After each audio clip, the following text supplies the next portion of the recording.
Okay guys, so sa ngayon, itong oras na to magkakabit tayo, mag-install tayo ng bagong compressor. Ito nga palang ano no, itong refrigerator na to ay Sharp 2-door R600 R600 ang refrigerant niya.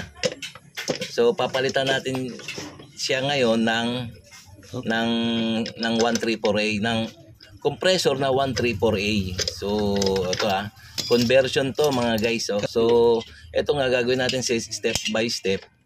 So ito, una nga tatanggalin muna natin ang compressor. Okay mga guys. So kung nakita nyo, ayan itong nagbibideo sa akin medyo medyo pasensya na, mga baguhan lang yan. Okay, so tapusin nyo lang itong video na to mga guys. Siguro